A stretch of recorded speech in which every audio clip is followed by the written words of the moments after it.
حضور علیہ السلام نے قلب کو مثل العصفور چڑیا کی مانند کہا ہے۔ شاخ پہ بیٹھی ہوئی چڑیا ایک انداز میں نہیں بیٹھتی، بلکہ لمحہ لمحہ اپنے آپ کو جنبش اور حرکت میں رکھتی ہے۔ اسی طرح قلب انسانی بھی ہر وقت مختلف حالتوں میں بدلتا رہتا ہے۔ ایک دوسری حدیث میں حضور نے اس کو مثل القدر ہنڈیا کی طرح کہا ہے۔ جب ہنڈیا کے اندر پانی ڈال دیں، سالن ڈال دیں اور نیچے آگ ڈالیں تو پھر آگ کی تپش سے ہنڈیا کے اندر جو جوش پیدا ہوتا ہے، تو قلب کو بھی اس سے تشبیہ دی گئی ہے۔ اور تیسری روایت جو حضرت ابو موسیٰ اشعری رضی اللہ تعالی عنہ کی مرویات سے ہے، حضور علیہ السلام نے دل کی مثال دیتے ہوئے ارشاد فرمایا: مثل القلب کمثل ریشۃ فی ارض فلات یقلبها الریاح ظہرا لبطن۔ حضور علیہ السلام نے قلب انسانی کی مثال کسی کھلے میدان میں پڑے ہوئے کسی جانور کے پر سے دی ہے، جس کو ہوائیں الٹتی پلٹتی رہتے ہیں۔ تو اسی طرح انسان کا دل بھی اسی طرح ہے کہ وہ مختلف حالتوں میں تغیر پذیر رہتا ہے۔ آپ نے اندازہ لگایا ہوگا کہ کبھی کبھی بیٹھے بیٹھے یوں ہی اداسیاں طاری ہو جاتی ہیں، اور کبھی ایسے ہی دل فرحاں و مسرور ہوتا ہے۔ کبھی سخت گرمی میں دل میں کشادگی ہوتی ہے، اور کبھی ساون کا موسم بھی اچھا نہیں لگتا۔ تو دل کی حالت بدلتی رہتی ہے، دل کی حالت تغیر پذیر ہے۔ اسی لیے حضور علیہ السلام اللہ کی بارگاہ میں کثرت کے ساتھ یہ دعا مانگا کرتے تھے: یا مقلب القلوب ثبت قلبی علی دینک، اے دلوں کو پلٹنے والے میرے دل کو دین پر مستقیم رکھنا اور دین پر ثابت رکھنا۔ چونکہ جو دل ہے وہ اللہ تعالیٰ جل شانہ کے قبضہ اختیار میں۔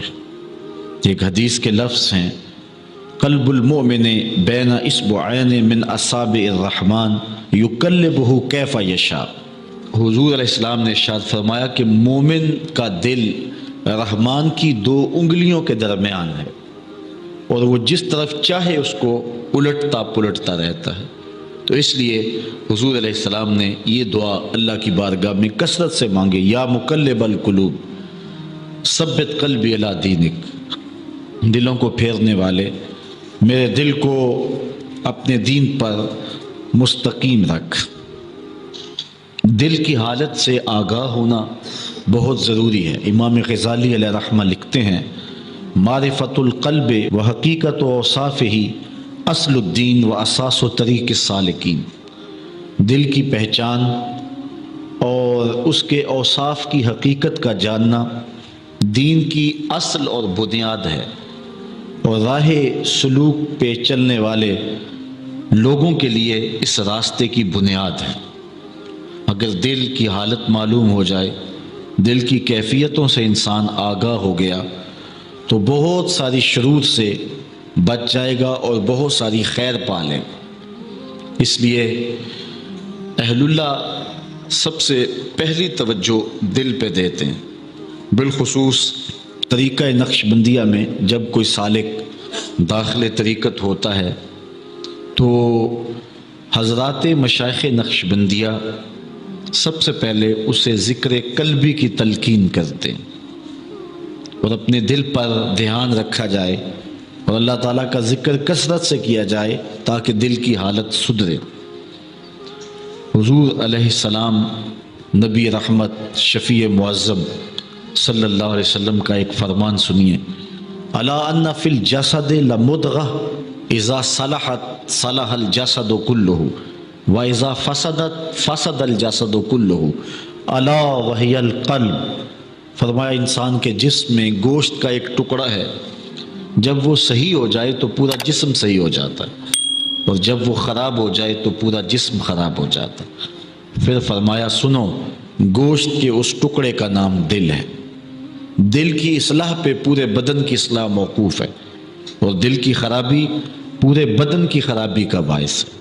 جس طرح قلب صنوبری انسان کا یہ دل جو کہ اطباء حکماء کا موضوع ہے، اگر یہ دل خراب ہو جائے تو سارے بدن پر اثرات مرتب ہوتے ہیں، اسی طرح قلب حقیقی اگر خراب ہو جائے تو انسان کے سارے اعمال پر اور احوال پر اثر انداز ہوتا ہے، اور اگر وہ صحت پا جائے تو سارے احوال اور اعمال پر اس کے فوائد مرتب ہوتے ہیں، کیونکہ انسان اپنے دل کے تابع ہے۔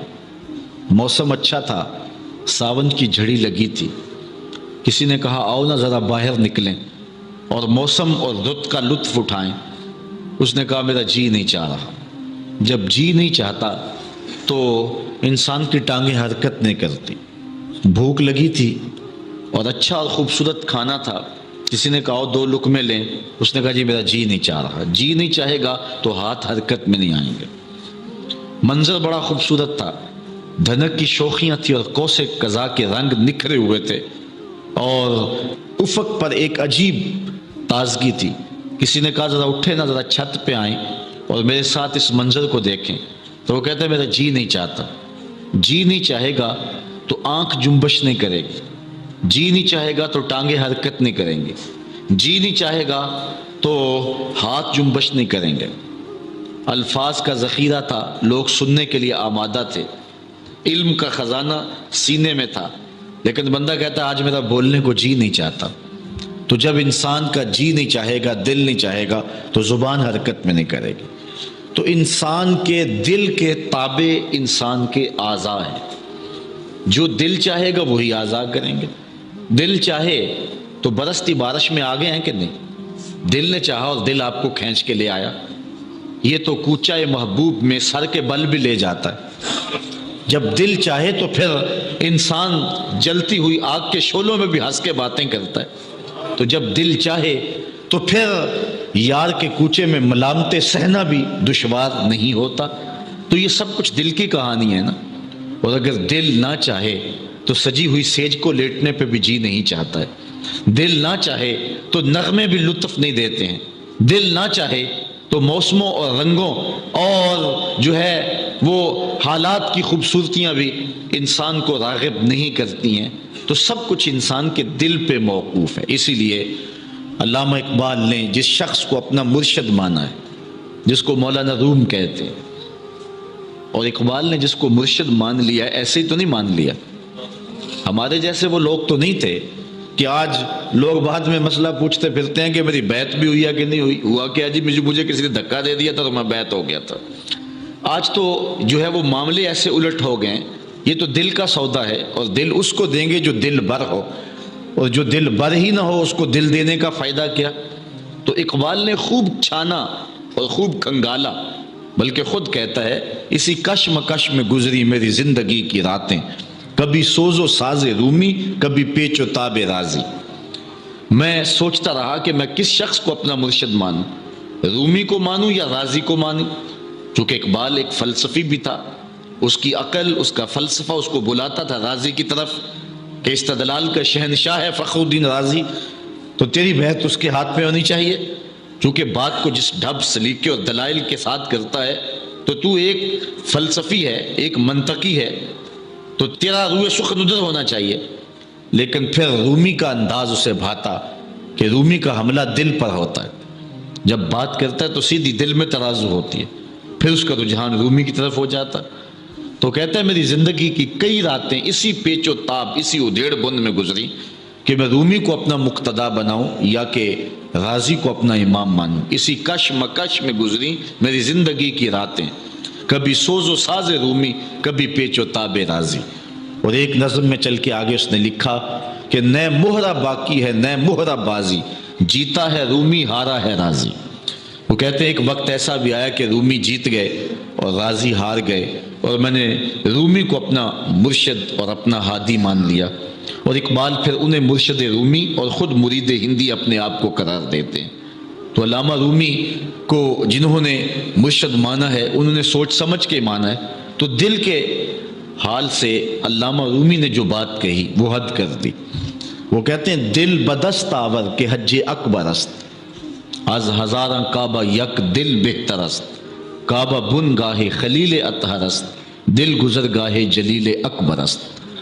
کہتے ہیں دل کو قابو میں لے آ، یہی حج اکبر ہے، یہی بڑا حج ہے اگر دل قابو میں آ گیا۔ وہ کیسے؟ از ہزاراں کعبہ یک دل بہتر است، ہزار کعبے سے ایک دل بہتر ہے۔ حضور علیہ السلام نے فرمایا کہ اے کعبہ تیری بڑی عظمت ہے، لیکن مومن کی آبرو، اس کی عزت، اس کا مال اور اس کی جان تیرے سے زیادہ قیمتی۔ حضور نے کعبۃ اللہ کو مخاطب کر کے فرمایا، پھر جو پاک دل ہے تو اس کی پھر کیا شان ہوگی۔ اس لیے مرشد رومی حضرت اقبال کے مرشد آپ کہتے ہیں دل بدست آور، دل کو قابو میں کر لے، حج اکبر است، یہ بڑا حج ہے۔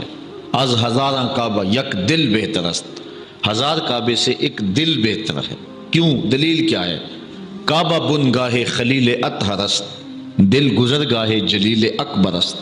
اس لیے کہ کعبہ حضرت ابراہیم خلیل کی بنیاد کردہ شے ہے، اور جو دل ہے وہ رب جلیل کی گزرگاہ ہے، اس لیے ہزار کعبے سے ایک دل بہتر۔ اور حضور کا یہ فرمان بھی اذا صلحت صلح الجسد کلہ واذا فسدت فسد الجسد کلہ، جب یہ ٹھیک ہو گیا پورا جسم ٹھیک ہو گیا، یہ خراب ہو گیا تو پورا جسم خراب ہو گیا۔ اور پھر خود فرمائے الا وہی القلب، سن لو گوشت کے اس ٹکڑے کو دل کہتے ہیں، اس کی اصلاح پہ پورے بدن کی اصلاح موقوف ہے۔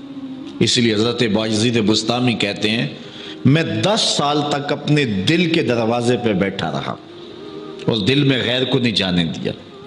10 سال تک میں نے دل کا پہرا دیا، غیر خیال کو نہیں دل میں داخل ہونے دیا۔ پھر فرماتے ہیں 10 سال تک میرے دل نے میرا پہرا دیا، مجھے نہیں بھٹکنے دیا، اور اب برابر 20 سال ہو گئے ہیں، دل کو میری خبر نہیں، مجھے دل کی خبر نہیں، وہ اپنے کام میں لگا، میں اپنے کام میں لگا۔ تو دل کی اصلاح پہ پورے بدن کی اصلاح موقوف ہے۔ حضور علیہ السلام نے جب تقوی کے بارے میں ارشادات لوگوں تک پہنچائے تو وہاں حضور نے یہ بات خاص طور پہ کہی التقوی ہا ہونا و اشارہ الی القلب، حضور نے فرمایا کہ تقوی یہاں ہے، اور اشارہ کیا حضور نے اپنے قلب اطہر کی طرف۔ تو پھر تقوی کا مرکز بھی دل ہوا، اتقاء کا نور بھی دل میں ہی ہے، تو تقوی کے اجالے اور روحانیت کا مرکز، بلکہ حضرات صوفیہ دل کو کائنات صغیر کہتے ہیں، یہ چھوٹی کائنات ہے، پوری کائنات کو سمیٹ کے اس کا جو خلاصہ ہے وہ حضرت انسان ہے، اور حضرت انسان کا خلاصہ اس کا دل ہے۔ تو اگر دل قابو میں آ گیا تو سارے معاملات ٹھیک ہو گئے۔ اس لیے اپنے دل کی اصلاح کریں۔ حضور علیہ السلام کا فرمان سنیے، حضور نے ارشاد فرمایا الشیطان جاسم علی قلب ابن آدم فاذا ذکر اللہ خانس واذا غفل وسوس۔ شیطان اولاد آدم کے دل پہ قبضہ جماتا ہے، اسے بھی پتہ ہے کہ مرکز یہ ہے، ہیڈ کوارٹر یہ ہے، تو وہ بھی انسان کے قلب پہ حملہ آور ہوتا ہے۔ اب جب یہ شخص اللہ کا ذکر کرتا ہے تو شیطان بھاگ جاتا ہے، اور جب غافل ہوتا ہے تو شیطان وسوسہ اندازی کرتا ہے۔ ملا علی قاری نے شرح مشکات میں لکھا کہ سوال قائم کیا وسوسہ سبب غفلت کا ہے یا غفلت سبب وسوسے کا ہے؟ یدی غفلت بندے میں پیدا ہوتی ہے تو وسوسہ اندازی شیطان کرتا ہے، یا کہ شیطان وسوسہ ڈالتا ہے تو پھر بندہ غافل ہو جاتا ہے، ان دونوں میں کیا ہے؟ تو اس کا جواب دیتے ہیں کہ حدیث شریف کے لفظ ہیں اذا غفل وسوسہ، جب بندہ خود غافل ہوتا ہے تو پھر شیطان وسوسہ ڈالتا ہے، یعنی پہل اس اپنی طرف سے ہوتی ہے، موقع یہ دیتا ہے اس کو۔ اگر یہ اس کو موقع نہ دے اور ذکر سے غافل نہ ہو تو شیطان اس کا کچھ نہیں بگاڑ سکتا۔ اسی لیے حضرت باہو علیہ رحمہ فرماتے ہیں جو دم غافل سو دم کافر، سانو مرشد اے پڑھایا ہو کہ تمہارا کوئی لمحہ بھی اس کے ذکر سے غافل نہ ہو۔ اور میرے حضور قبلہ عالم رحمۃ اللہ تعالی علیہ خواجہ محمد یعقوب مصطفی رحمۃ اللہ تعالی علیہ فرماتے ہیں کہ اٹھ دی بیندی ٹر دی پھر دی ستے آتے جاگ دی، ਨਾਮ ਜਪਦੀ ਰਹੁ ਤੇ ਖਪਦੀ, ਵੇਖ ਸੁਰ ਇਸ ਰਾਗ ਦੀ, ਨਾਮ ਜਪਿਆਂ ਕੁਰਬ ਮਿਲਦਾ, ਨਾਮ ਦੀ ਕਰ ਪੂਰੀ ਸਾਂਭ,